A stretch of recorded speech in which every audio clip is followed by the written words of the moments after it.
With its astonishing landscapes and fascinating culture, Dogon Country has been designated a UNESCO World Heritage for its natural beauty and cultural significance.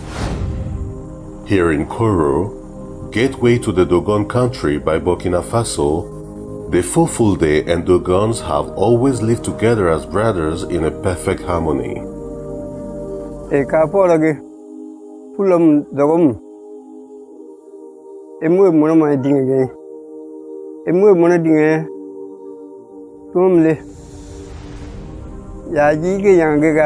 Illa Allah tagi minen haɓe min kaɓa abada jamɓe min gondi so ɓe jahanto amin minen min jahanto maɓɓe ɓe kokkan min so ɓe keeɓi minen min keeɓi kokkan ɓe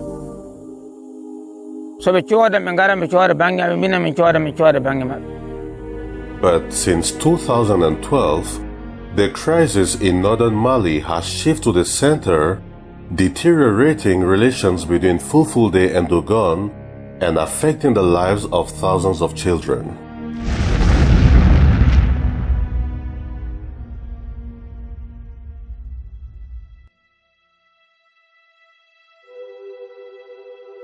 Dogon villages completely burned by Fulfulde armed troops.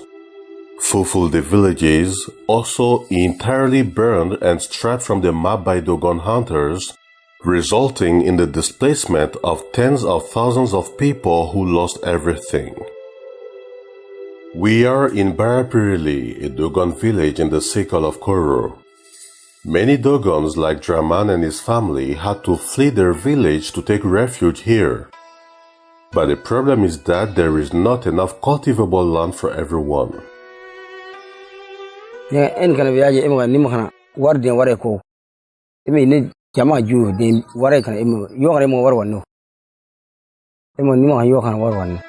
During the attack on their village, Draman's wife saw relatives being killed in front of her eyes.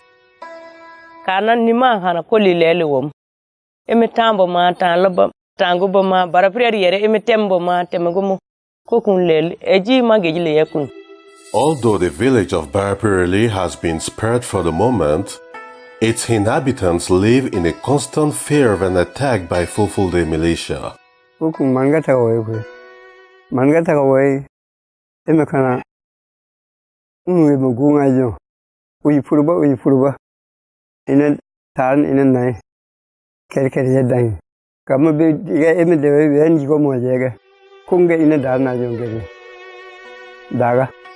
The Dogons are not the only ones to suffer from this conflict. We are a few kilometers from the city of Bankas, in the bush. Here stands a displaced Fulfulde camp whose villages have been burned by Dogon hunters. Here, there are many women who lost children and husbands, children who have lost their parents in the attack on their village.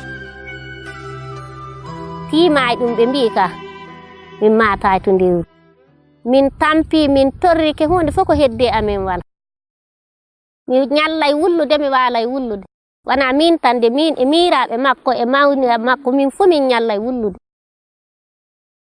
milogol kay tilsu mide milo o sanne kulon na woni e mi yitayo o wayri di ka sukaabe famarbe mi wala ko mi nyaama anni mi jodi le ngendi anni mi jodde sukaabe kulon gonde fukki mi jemma fu mi ronkan anni daanaade joka suura majjum wara e antam mi for. Since the beginning of the conflict between the tribes, millions of people have been affected by the crisis, including over 27,000 children, including children sponsored by World Vision. As a result, in April 2018, World Vision declared a Category 2 emergency response from the Koro office. For World Vision, the goal is to help the most vulnerable children and their families. Nous voulons une éducation pour tous les enfants, sans exception, que ce soit les enfants des Peuls, que ce soit les enfants des Dogon. Nous voulons que tous ces enfants puissent aller à l'école. Nous voulons aussi que tous ces enfants soient bien soignés, nourris As of today, World Vision has provided food assistance to more than 1,500 families on both the Dogon and the Fulfulde sites. Water, sanitation hygiene kits, and nutrition kits were also distributed. Sago kure edreke minkin oba. Sukora yakun nyu yakun kinbaji yakun makrani yakun ko pu nem ko pu yakun ko pu oba edreke kin oba nay min oba kana. World Vision gilla be wari lam koro min andi barke mabbe gilla mi gilla hande wara be hokki min pompi ndiyan laabudan do min yara nde jande l'école wari fu ben hokka min gineji sukabe l'école.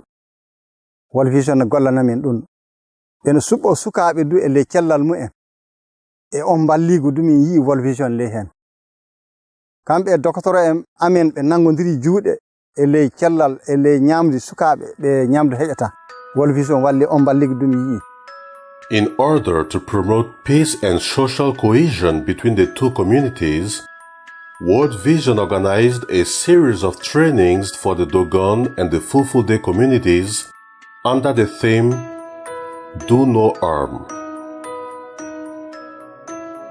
L'outil Do No Harm, justement, c'est un outil qui aide les deux communautés à analyser les causes profondes du conflit et qu'est-ce qu'ils ont en commun et comment ils peuvent utiliser qu'est-ce qu'ils ont en commun pour vraiment se réconcilier et amener la paix.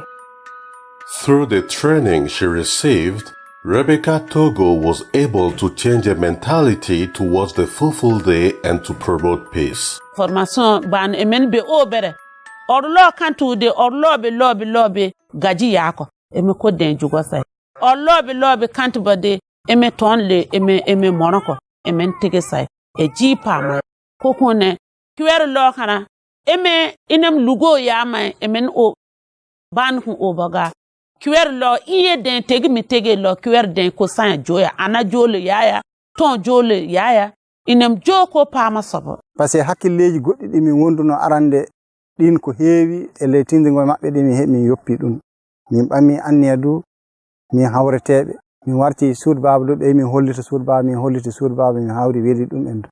C'est aussi une action de World Vision qui contribue aussi aux actions de l'État qui se passent à l'intérieur du pays, au centre du pays. Et donc, World Vision aussi contribue pour que ensemble nous puissions se donner la main pour arriver à une paix durable. Nous participons aux activités du groupe thématique cohésion sociale de la région de Mopti. C'est un cadre d'échange, de partage d'expériences et de coordination des activités en matière de cohésion sociale. Donc c'est un véritable espace de partage d'expériences. Awareness-raising activities conducted by World Vision also include sports activities such as traditional wrestling and messages of peace broadcast through community radio. For both Fulfulde and Dogon religious leaders, the search of peace is a priority. Igene kanana inem ya fe dagam orum onyu unkantu baga toja bere ko konde ama ngame tidian motor ngame e monobe ngame wo ya fe dagan banga ine ejum masifa ine lebetegen huwoy kabor de yoppe akol fulde haad jogi do kabor golf lenna jam hebe hakkunde fulde haad lando hokken jam hakkunde fulde haad. The Catholic parish of Barapirili provides shelter to several catechists who were forced to flee their home villages under the pressure from Fulfulde armed groups. That's the case of Albert Dara, who has been separated from his family for more than 9 months. He only aspires to one thing today: the return to peace between the two communities. En pula unwe in gazi ko amlige bela pula unwe nga bedana bele comme iwalaingwa ko ni bal begana ino so timu monu dagati ale ya dogon le pula on de wo yingale so be dagaba nine tono berga tunle kikeje tunde tu nene yo tuno bele ga bai ga makeri ale ri bubi ay ko ku jawe yafa duwa yafa mo wawa wadde tawi ada wonko ndisu ale berne ma goddo wonko resile berne mudo son kalda yaltata. On the side of victims who have lost everything and aspire only to peace, forgiveness is possible under certain conditions. Minam yafot ko Allah waddi neddo wawa burde Allah. Hunde fu ko wadi ko Allah ƴewdi. Joni kam mi heɓa mi wurda e sukaaɓe wondumi ɗen. Apulo marpa dagati dogo marpa dagati embe yabbem be mi yabbem.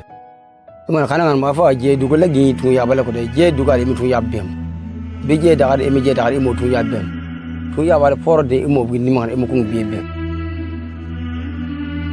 Voici ce que la Bible nous enseigne dans la lecture de la lettre de Saint Jacques au chapitre 3 du verset 16 au chapitre 4 jusqu'au verset 3.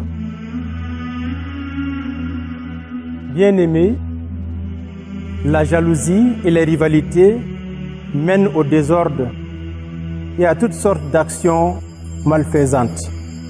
Au contraire, la sagesse qui vient d'en haut est d'abord pure, puis pacifique, bienveillante, conciliante, pleine de miséricorde et féconde en bons fruits, sans parti pris, sans hypocrisie. C'est dans la paix qu'est semée la justice, qui donne son fruit aux artisans de la paix. D'où viennent les guerres? D'où viennent les conflits entre vous? N'est-ce pas justement de tous ces désirs qui mènent leur combat en vous-même?